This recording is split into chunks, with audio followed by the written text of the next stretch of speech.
देखिए, जैसे आप बोल रहे हैं, कश्मीरी पंडित की गोली मार के हत्या हो गई, लगातार हो रही है, ये भी पता है। 4.25 लाख कश्मीरी पंडितों का जो इतना एग्जोडस, जो रेप, मॉलेस्टेशन और एग्जोडस और मर्डर हुआ, वो भी हुआ। अब क्वेश्चन पूछ रहे क्यों हो रहा है। आपने कहा इतनी ज़्यादा सिक्योरिटी फोर्सेस हैं, फिर भी क्यों हो रहा है। देखिए, सिक्योरिटी अगर ये थोड़ी मतलब है कि अगर आप एक अपने पूरे 250, 60, 70 फुटबॉल प्लेयर्स एक मैदान में लगा दो तो आप फुटबॉल मैच जीत जाओगे, ये तो होता नहीं। एक करेक्ट ऑप्टिमम वे से काम करना होता है, कोऑर्डिनेशन से।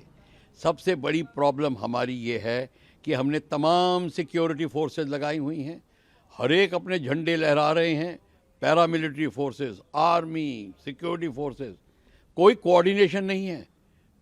सिर्फ मुंह दिखाई के कोऑर्डिनेशन है, सिर्फ कि हाँ हम कोऑर्डिनेट कर रहे हैं, हम इंफॉर्मेशन देते हैं, कोई कोऑर्डिनेशन नहीं। जब तक एक कमांड एंड कंट्रोल में पूरी वैली में नहीं होगा, एक कमांडर होना चाहिए, सारी फोर्सेस उसको रिपोर्ट करें, चाहे कोई बनाइए, किसी भी पैरामिलिट्री का, आर्मी का, किसी का, एक कमांडर होना चाहिए। और सारी और सब तजुर्बेकार होने चाहिए। ये नहीं कि आप बंदूक हाथ में पकड़ने से तो ये सिक्योरिटी नहीं बनती। ठीक है, लेके आप LMG कंधे पर उठा के घूम रहे हैं, इसका मतलब थोड़ी आपको डिप्लॉय करना आता है। और दूसरा, सिक्योरिटी फोर्स को लगाने का मतलब है उनको इंटेलिजेंस देना। अगर कश्मीरी पंडित को मार रहे हैं तो उसका मतलब वहीं पे स्लीपर सेल बैठे, ये थोड़ी कोई टिकट कटा के आता है रात को और पैराशूट से कूदता है, मार के चला जाता है। वहीं के लोग हैं, उधर ही संस्थाएं हैं, हिडन सेल्स बने हैं।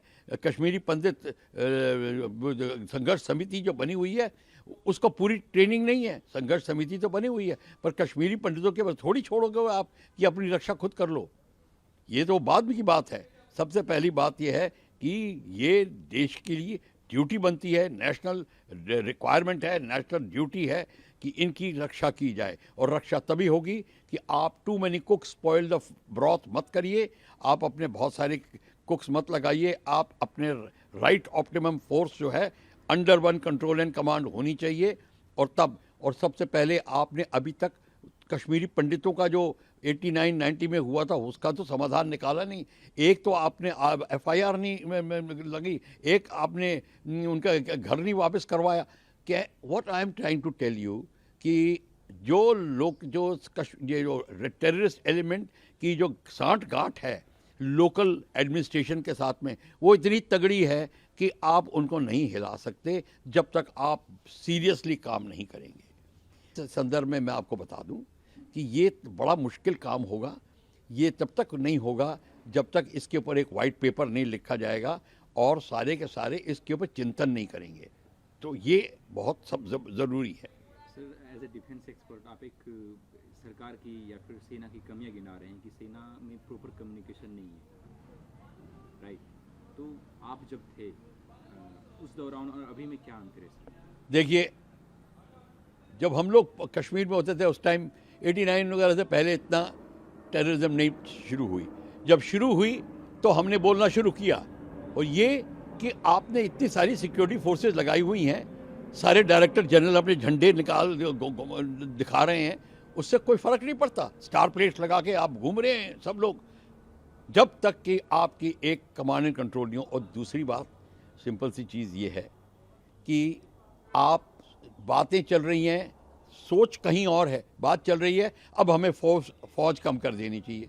आपका अभी प्रॉब्लम हल हुई नहीं। अगर आपने अभी तो जो भी बच्ची कुची जो पीस है, हालांकि किलिंग्स कम हुई हैं, कश्मीरी पंडितों की नहीं, थोड़ी कम हुई हैं, वो फौज के कारण हो रही हैं।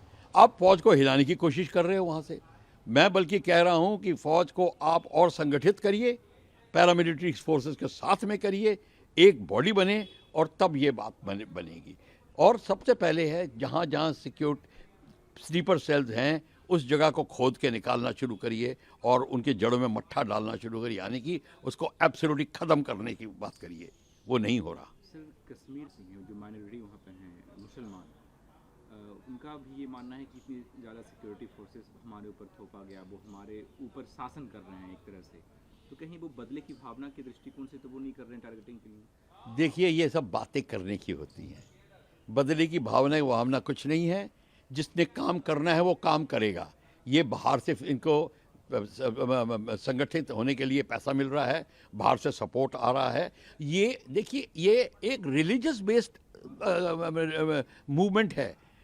कश्मीर की पैदाइश रिलीजियस डिवाइड पे हुई है। भारत का जो विभाजन रिलीजियस डिवाइड पे हुआ है। और रिलीजन जो होता है, ये जो रेडिकल रिलीजन है, ये कोई अपनी कंट्री को नहीं मानते। ये जो जितने रेडिकल एलिमेंट्स हैं, अलकायदा से कनेक्टेड, तालिबान से कनेक्टेड, ये इंटरनेशनल हैं। ये मिडल ईस्ट से OIC कंट्रीज़ के साथ मिलके, अफ़गानिस्तान के साथ मिलके ये अपना जो है जिहादिस्ट एलिमेंट को बढ़ावा दे रहे हैं। ये एंटी रिलीजन फोर्सेस हैं, एंटी कंट्री फोर्सेस नहीं हैं। तो ये रिलीजियस मामले की बात है। इसको और सारे मुसलमान नहीं ऐसा सोचते, ओनली चंद ही बोलते हैं जिसकी आपने बात करी है। बाकी मुसलमान जो हैं हमसे भी ज़्यादा वहाँ पे क्या कहते हैं लॉयल हैं। वो भी मैं जानता हूँ। ये चंद लोगों की बात हो रही है जो जिससे इनका खराबी आ रही है। उसको निकालने के लिए आपकी बॉडीज काफ़ी हैं, चाहे आप मुसलमान फोर्सेस साथ हों, हिंदू फोर्स हों, क्रिश्चियन फोर्स हों, कोई हो, जो देश के लिए काम कर रहे हैं वो ये काम कर सकते हैं। और इन रेडिकल एलिमेंट्स को निकालना, उनके स्लीपर सेल्स को निकालना, ये सबसे बड़ा काम है।